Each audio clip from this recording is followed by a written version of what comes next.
Oh, now bite your tongue. That's, I would love that, but there's a reason it's been 6 years since the last one. It just sort of swallows my life whole, and I have 4 kids that wouldn't mind introducing myself to at some point, and spending a little time just walking them to and from school. Man, in a world that is desperately in need of a little bit of joy here and there, it felt really good to deliver that. Welcome back, everyone. Maximum Effort. Ryan Reynolds has been talking more about Deadpool 4 recently. Kevin Feige also just did a larger presentation of all the upcoming movies and TV shows they have through Secret Wars, talking about the future of X-Men in the MCU. And as part of that, he also said their goal is to now put Deadpool and Hugh Jackman's Wolverine in as many movies as possible. They will actually make them do this until they're 90. So the other side of this is that even though it's going to take a while to get Deadpool 4, that Deadpool and Wolverine will come back multiple times before that comes out. So we already know about a few of those movies, so we'll break it all down. If you're brand new to the channel, be sure to subscribe to get all the videos. Lately, Ryan Reynolds has also been teasing some kind of Deadpool Christmas special event. He's filming something for the Christmas holiday. I just did a separate video about all the Deadpool Christmas stories in some canceled Deadpool movies he was going to make that were Christmas movies before Disney bought Fox. I'll link those at the end of this. I would love to see a Deadpool Christmas special. But that's not really a Deadpool 4 type of movie. Holiday specials are typically one-off, shorter, smaller side quests that aren't totally necessary for understanding what's happening in the movies. So any Deadpool Christmas special or holiday special would just be like its own little thing. Really good example of that phenomenon is James Gunn's Guardians of the Galaxy holiday special, which was more of a riff on the Star Wars holiday special back in the 70s. There are only a couple new details of information they revealed in the Guardians holiday special that you didn't necessarily absolutely have to know before Guardians 3 came out to understand what was going on with the story. But it sounds like from Ryan Reynolds, Marvel will actually make Deadpool 4 like another full Deadpool movie at some point. They're just referring to it as Deadpool 4. They would call it something different. I love the idea that they would just call it Deadpool and Wolverine 2 to follow up on all the Hugh Jackman, Ryan Reynolds jokes. Mostly gonna beat each other senseless, make enemies with Disney, tell a few dick jokes, make a few jokes at my expense, make a lot of jokes at Hugh's expense, and completely sidestep Marvel's mandated after-credit sequence, which, if you haven't figured it out yet, is always just a commercial for another movie, which will invariably end with a commercial for another movie. If you didn't follow them last year when they were releasing all those competing promos clowning on each other, they were joking on the actual title where Hugh Jackman would always refer to the movie as Wolverine and Deadpool as opposed to Deadpool and Wolverine because he wanted top billing. And even though Ryan Reynolds keeps joking that he wants to take a break to spend time with his family before they do Deadpool 4, like he's not totally joking about that. He actually does want to spend time with his kids. The larger reason why Marvel isn't just rushing out a Deadpool sequel in the next 2 years like they normally would when a movie makes over $1 billion is because of their larger plans for the X-Men in Avengers 6 Secret Wars. I think we all knew what was up a long time ago, but Kevin Feige literally just came out and said this in his big presentation. Secret Wars is meant to bring X-Men to the MCU and usher in an age of X-Men going forward in the movies. What that means is that Secret Wars is like the huge capstone endgame level event of the multiverse saga movies. Deadpool will just clown on that, like, can we just be done with the multiverse saga? That's basically what Secret Wars is going to do.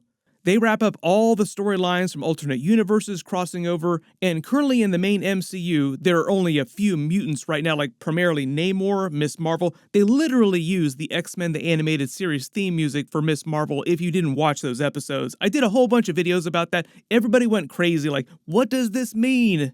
Assume I'm going to marvel at how cinematic it feels. Technically, I don't include the events of Deadpool and Wolverine when you're talking about mutants inside the MCU. It was an MCU movie with a lot of jokes about the Marvel Universe, but Deadpool only briefly visited the main 616 MCU universe when he tried to make it onto the Avengers, then went back to his own X-Men universe at the end of the movie, with all the other characters going back to their universes too, Gambit included. So at the end of that movie, none of them had come to stay in the main MCU permanently yet. Keyword yet.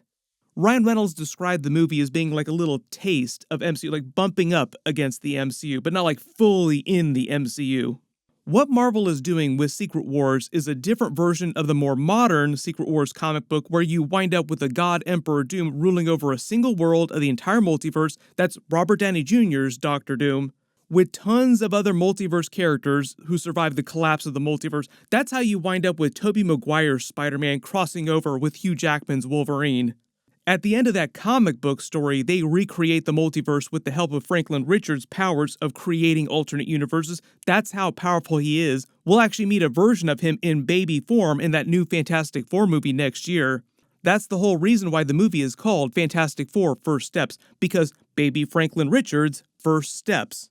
When a version of this happens at the end of the movie version of Avengers 6 Secret Wars with Robert Downey Jr.'s Doctor Doom, based on Marvel's previous comments about all this, they're going to pull off a soft reboot on the main 616 MCU universe so that going forward into Marvel Phase 7, they fix things in a way so that it just explains that X-Men, Fantastic Four, all the characters that Marvel has access to have always existed in the main 616 MCU, and nobody thinks that it's weird. Like regular people just walking around on the street during normal Avengers movies have always known about X-Men and mutants, and they don't think that it's weird when one crosses by them.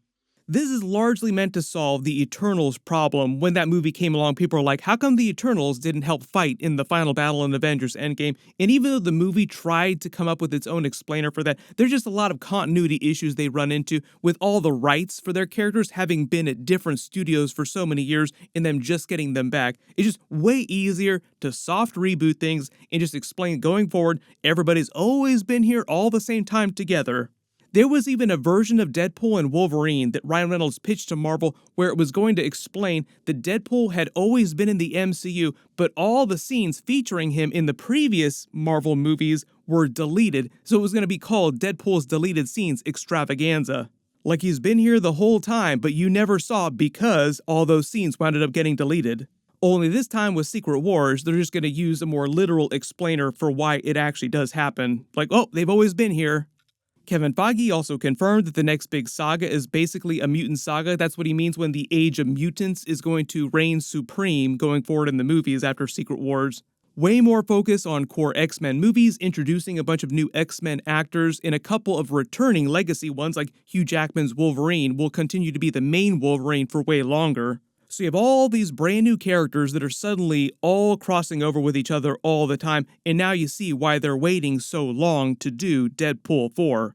Deadpool, primarily an X-Men based character, has been spending most of his time in the previous movies with X-Men characters other mutants. Doesn't it just make sense to do Deadpool 4 as more of an X-Men based story with a lot more of those brand new X-Men that they're going to introduce in the MCU after Secret Wars? Marvel also just did something similar with the What If series. They basically said that they were canceling the series after season 3, but they made it sound like it was only a temporary thing. The head of Marvel TV said that there were larger universe reasons for ending What If right now, when the whole pitch of the series is you can do any story with any character, no limits. Why would you end that series? Like, there's infinite stories to tell. It's because they're just waiting to introduce a lot more of the new X-Men, Fantastic Four, other new characters, and then they'll do more seasons of What If with those characters. If you didn't see during What If Season 1, they kind of explained this phenomenon where they said that they weren't allowed to use characters that had not debuted in other TV series or movies yet. So for instance, we haven't seen Silver Surfer in an actual core MCU movie yet. They couldn't do Silver Surfer during What If Season 1. The whole reason why they're allowed to do Storm now during What If Season 3 is because we just saw her during X-Men 97 Season 1. So they're really just waiting for a bunch of new characters to show up in the MCU before they do alternate versions of those characters. It just makes sense.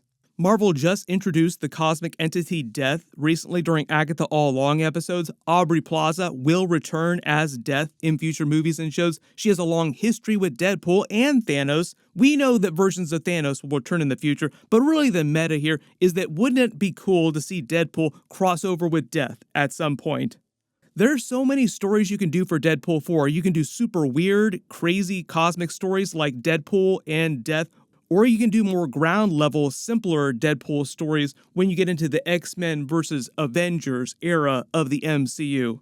Really, that's probably the direction that the MCU is headed in like the next Mutant saga, is that by the end of that saga, instead of trying to do the Dark Phoenix or the Phoenix saga again for the 10th time in a row, they just do Avengers versus X-Men as their big endgame level event. There are a couple things we already know about more Deadpool movies. Hugh Jackman will return as Wolverine for much longer after Secret Wars. Yes, there is a Deadpool joke about doing this till he's 90. After the movie made $1 billion, the joke became real. It's a real thing now. He will die in that Wolverine costume as a very old man someday, surrounded by big bags of Marvel cash.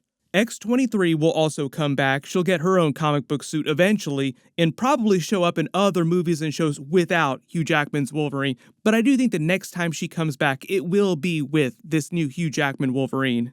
And because they are going to wait at least 4 years before doing Deadpool 4, before that happens, we're supposed to see them all come back by Avengers 5 and Avengers 6. That should be no surprise. You gotta get Wolverine teaming up with Tobey Maguire's Spider-Man. Hugh Jackman has told the story many times how he was supposed to cameo his Wolverine in the first Tobey Maguire Spider-Man movie, but on the day, they couldn't get his black Wolverine suit to work, so Fox and Sony, for whatever reason, Sam Raimi, decided not to do the cameo scene, which seems like a total bummer. Like, why wouldn't you do the cameo scene? Just put him in a regular suit of clothes. But now they can totally pay that off. Deadpool needs to meet Thor again. They need to become friends. They make him an Avenger to pay off the "Why was Thor crying" scene, and also to pay off Happy Hogan telling him that maybe someday he could be on the Avengers.